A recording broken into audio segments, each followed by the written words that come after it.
Tonight, the high-tech equipment being rushed in to track those mysterious drones on the East Coast, while out west, an extremely rare and destructive California tornado. Drones spotting radar devices like these now heading to New York as lawmakers demand answers. What is flying overhead? Why do we have more questions than answers? 2 people arrested for flying drones near Boston's airport, and the FAA now warning of a new danger in the skies that could blind pilots. That rare tornado in California tearing across a busy street. Cars flipped. Look at that. Trees ripped down, all as the Midwest is thawing out from a deadly ice storm that sent cars like this one spinning. Where goes my car? Our new reporting that a grand jury could hand down an indictment of the CEO murder suspect within days. Will he still fight extradition? 2 oil tankers, both split in 2. The race now to stop an environmental disaster. Amazon facing a strike threat from some workers with just days until Christmas. What it could mean for your holiday shopping. E-bike battery dangers. Our up-close look at how quickly they can explode and how to keep your family safe. And the show must go on. The community devastated by Hurricane Helene coming together to put on this year's Nutcracker. This is NBC Nightly News with Hallie Jackson. Good evening. We begin tonight with the push to get answers. After weeks of growing outrage and questions, the federal government now deploying a new tool to try to figure out what's going on with those mysterious drones spotted in the Northeast. So-called drone detectors, similar to these, now on their way to New York, according to that state's governor. It comes as the feds try to reassure people about what's being spotted by folks with cell phone cameras, capturing images like the ones you're seeing here. The new warnings that some of these shapes and lights apparently are not even drones at all. They're planes, helicopters, or simply stars in the sky. Still, as the mystery grows, so does the anger over whether enough's being done now. Our Maya Eaglin reports. They're everywhere. Tonight, growing calls for action over the mysterious objects being reported in the skies over New Jersey and New York. There's another one over there. An FBI official says they've received thousands of reports over the past few weeks, with less than 100 of those warranting further investigation. But whatever it is people are seeing, local lawmakers want answers. Our local people who have questions about these drones should not have to shake an 8-ball to get an answer. Today, Senate Majority Leader Chuck Schumer urging federal officials to use special drone detection technology like the Robin radar. There certainly is the technology that can track the craft with precision and determine what the heck is going on. New York Governor Kathy Hochul saying federal partners are sending a drone detection system to New York. And Homeland Security Secretary Alejandro Mayorkas says there is no sign of foreign involvement. I want to assure the American public that we are on it. But despite these assurances, people we spoke to today want more answers. Are you skeptical when you hear that? I mean, it's a security threat to the whole world, so I don't know how they could say that. Meanwhile, reports of mysterious objects in the sky are being reported across the country. And some local law enforcement are taking action. Boston police arresting 2 people who they say were flying a drone dangerously close to Logan Airport. In Ocean County, New Jersey, the sheriff's office there showed us how they're using their own drones to keep a close eye above. Maybe see if we can see where they're taking off from or where they're going to so that we can just gather a little bit more information. Adding to the concerns in the air, the FAA now saying they've received multiple reports of people shining lasers at aircraft in airspace spanning New Jersey, New York, and Pennsylvania. I started seeing a green flash around the cockpit of the plane. Ken Dietz, a private pilot, says in his 30-plus years of flying, he's never experienced a laser being pointed at him. They were definitely tracking me. It stayed on me for a period of time. Look what's back again. Same spot as last night. For some residents, answers about the growing confusion can't come soon enough. Why haven't they found the origin of the drone? I don't know why that's a hard thing to do. Maya is joining us now from West Orange, New Jersey. And Maya, Senator Schumer has a theory about what may be behind some of these recent sightings? That's right, Hallie. He points out that an FAA rule change in 2023 that allowed people to start flying drones at night could be one factor contributing to all of this. Hallie? Maya Eaglin, thank you very much. A rare and violent tornado caught on camera in California is only one of the dangerous and deadly weather threats coast to coast tonight, and that includes an ice storm in the Midwest. Dana Griffin reports on all of it. My God! Holy hell! A rare tornado in Northern California. Flying debris raining down Saturday as frantic shoppers take cover. This ring camera in Scotts Valley, California, capturing the EF1 funnel touching down. Let's go home. Let's go home. Drivers caught off guard. Oh my God. Vehicles pummeled with broken branches. Several cars picked up, flipped over by the storm's force, including this CAL FIRE battalion chief's truck. It appears he had to kick his way through the windshield. And this driver, just yards away, captures the final moments of the tornado, ripping through trees before it starts to dissipate. At least 5 were injured, 1 person in critical condition, according to officials. It was pretty much chaos at the moment when I arrived there. Across the country, 11 million are under winter weather alerts. Near Omaha, dangerous icy weather has turned deadly. A 57-year-old woman killed in a collision, according to the sheriff's office. More than 500 crashes have been reported, including this one captured on Ring video. Where goes my car? Spinning out of control in front of a woman, visibly stunned. Across the Midwest and West Coast, the damage looks pretty disastrous. Communities are cleaning up after a nerve-wracking weekend of winter weather. It's odd to happen in such a small community. You never think it will happen where you are, you know. Dana Griffin, NBC News. To breaking news now. In that CEO murder case, the suspect behind bars in Pennsylvania could be indicted this week, according to a source familiar with the proceedings, paving the way for a move to New York. Priscilla Thompson reports. Tonight, the fight to extradite Luigi Mangione to New York intensifying, with a source familiar telling NBC News that this week a grand jury could be asked to hand up an indictment against the man accused of murdering United Healthcare CEO Brian Thompson. We expect that to be issued any day now, and at the second that happens, I'm issuing a warrant for extradition. The possible indictment intended to strengthen the Manhattan District Attorney's case for extradition by making the charges official, as questions remain about whether Mangione will go willingly or fight it. We're going to continue to press forward on parallel paths, and we'll be ready. In a Pennsylvania court this week, Mangione's attorney vowed to challenge extradition. But in the days since, high-power New York defense attorney Karen Friedman Agnifilo has joined the team and declined to comment on the matter. The Pennsylvania Department of Corrections says a team of New York attorneys visited Mangione on Friday. If he waives extradition, what then? He would then be transferred to New York State pretty immediately. So if he fights it, all it would do is delay the inevitable. So the only hope in a case like this for an argument to work would be if there literally was no evidence connecting him to New York State. Priscilla is joining us now from outside that courthouse in Hollidaysburg, Pennsylvania, where we're set to see Mangione again soon. Priscilla. That's right, Hallie. Mangione is due back in court later this month, but the Manhattan DA says that we could see him face a judge as soon as Tuesday if he were to waive extradition. Hallie? Priscilla Thompson, thank you. To politics, and Robert F. Kennedy Jr. getting ready to make the rounds on Capitol Hill this week to try to drum up support ahead of formal hearings to put him in charge of the nation's health agencies. But tonight, new questions about his views on one of the most successful vaccines ever, the shots to prevent polio. Here's Aaron Gilchrist. Tonight, fresh focus on Robert F. Kennedy Jr., President-elect Trump's pick for health secretary, as he prepares to court senators on Capitol Hill this week.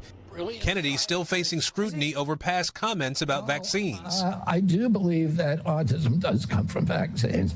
Kennedy expected to face questions about his views on vaccines now after the New York Times reported that a lawyer who's helping RFK Jr. build his team petitioned the FDA to revoke approval of a polio vaccine 2 years ago. Drawing new fire from Democrats? This is a man who wants to stop kids from getting their polio and measles shots. And Republicans. Minority Leader Mitch McConnell, a childhood survivor of polio, not blasting RFK Jr. by name, but saying in a statement, efforts to undermine public confidence in proven cures are not just uninformed, they're dangerous. Kennedy's team responding to the Times report saying the polio vaccine should be available to the public and thoroughly and properly studied.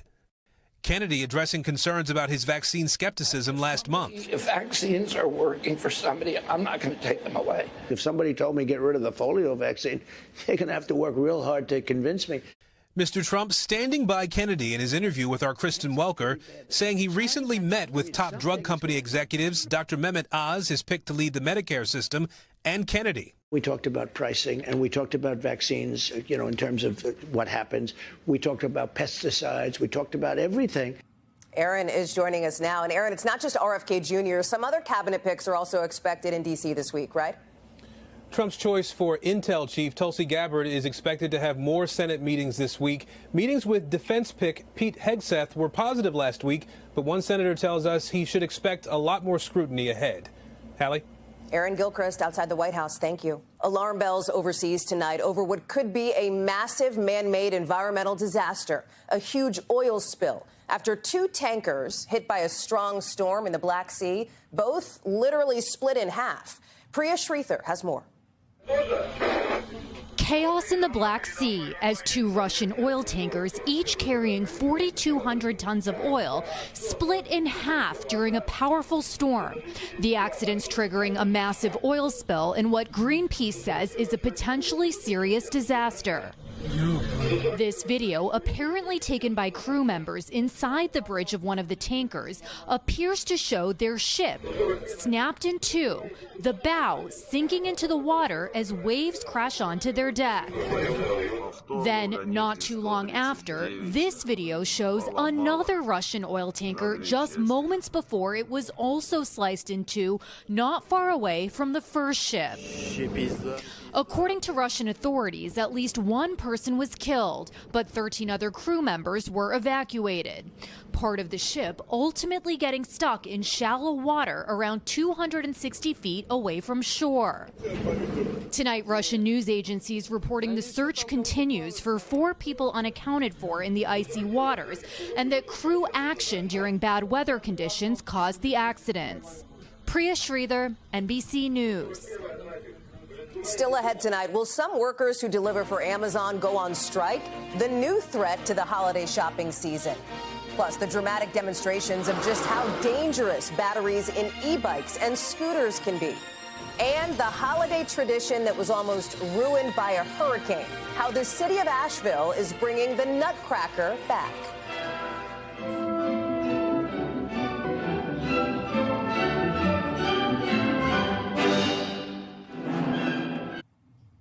Tonight, some workers now threatening to strike against Amazon in a move that could have a dramatic effect on holiday shopping and deliveries with just 10 days to go until Christmas. Adrian Broadus has the details. You are Amazon because of us. Yes. We need more wages. We need better pay. Tonight, with less than 10 days until Christmas, Amazon facing a potential strike threat during the holiday rush. Workers at 2 key Amazon facilities in New York have voted to walk off the job if necessary. Today was the deadline the Teamsters Union set for Amazon to start negotiating. We've been asking them, please, and as of today, we don't have nothing changed. A union spokesperson says it represents 6,000 workers. Luke Renee is one of them. What do you and your colleagues want for Christmas? Safety, better condition, better work environment. That's one thing we've been asking for, and we don't feel like that's something we have to beg for. Labor experts say the timing of this threat is strategic. You strike when you have more leverage from the union. You want to make sure that the customer desperately wants to get their packages. That puts more pressure on the company to go to the bargaining table. An Amazon spokesperson told NBC News in part the company is a large network and, quote, Christmas is not getting ruined for anyone, adding if customers are worried, they can track delivery dates and times on the website. The company says it has hundreds of fulfillment centers in the U.S. What does that mean for folks who have ordered items from Amazon? If it's already on a truck, they should be okay. But if it's at the warehouse and hasn't moved yet, then any trucks coming in will have a difficulty in unloading. A holiday headache during a stressful season. Adrian Broadus, NBC News. We are back in a moment with e-bike explosion dangers, our up-close look at how some of their batteries can catch fire so quickly and how to keep your family safe. And the show must go on. The ballet company rising from the rubble to put on a holiday classic.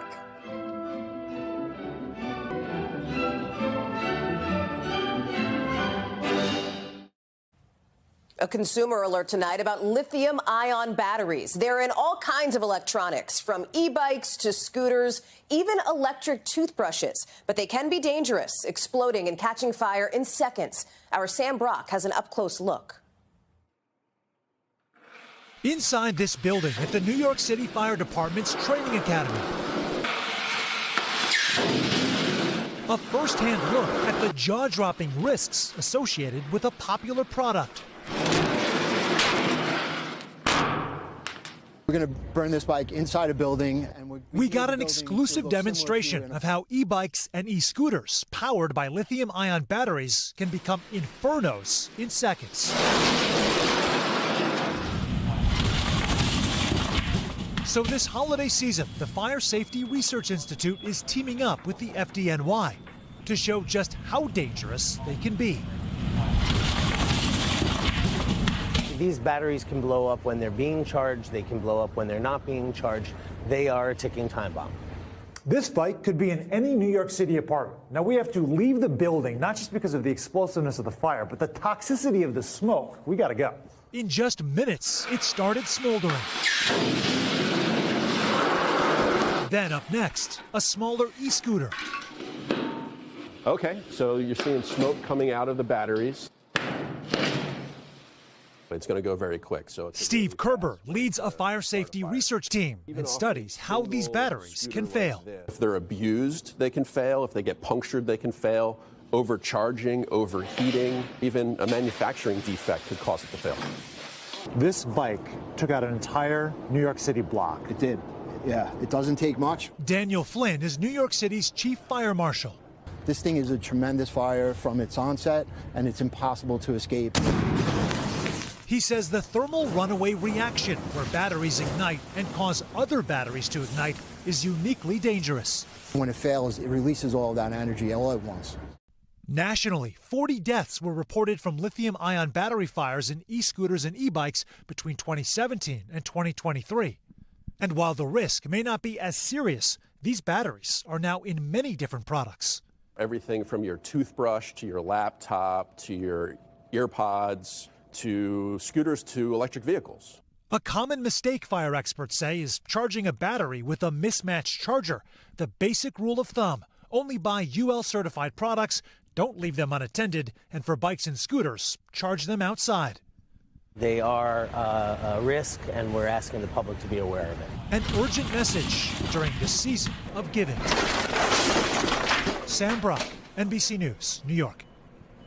A quick update to a story we brought you on Friday. In our report about the woman who falsely accused Duke lacrosse players of rape, we included a quote from someone who claimed to be former player Colin Finnerty. We have since heard from Colin Finnerty, who said it was not him and that he is not providing further comment. Up next here on the show, there's good news tonight, a Christmas comeback. How the community of Asheville, North Carolina came together to put on a holiday classic.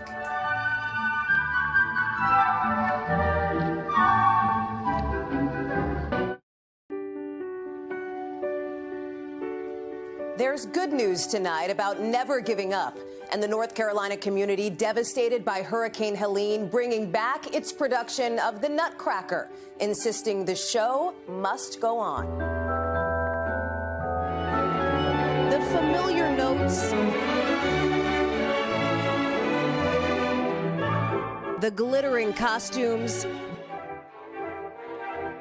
these lovely leaps heralding the triumphant return of the Nutcracker. This weekend's sold-out show?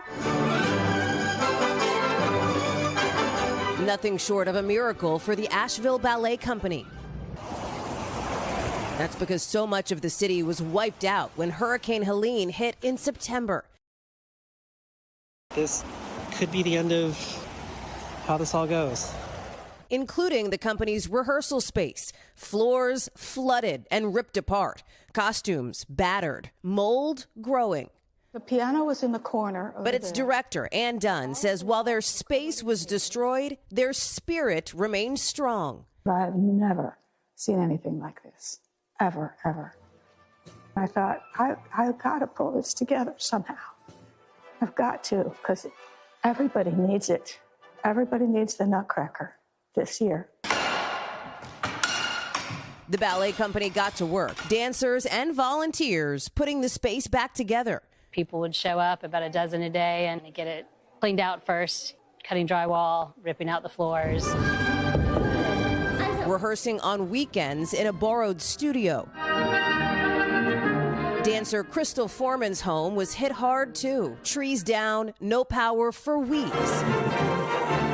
But it was the magic and joy of this show, she says, that helped her and so many others here endure. It took me just saying, like, I'm here, I have a voice, and I have something to share that's going to help, you know? And I want people to come and be like, I can do it.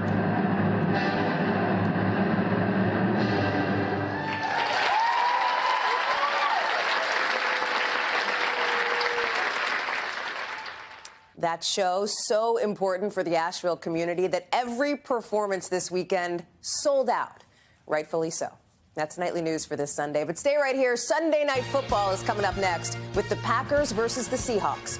I'm Hallie Jackson. For all of us here at NBC News, thanks for watching and have a great week.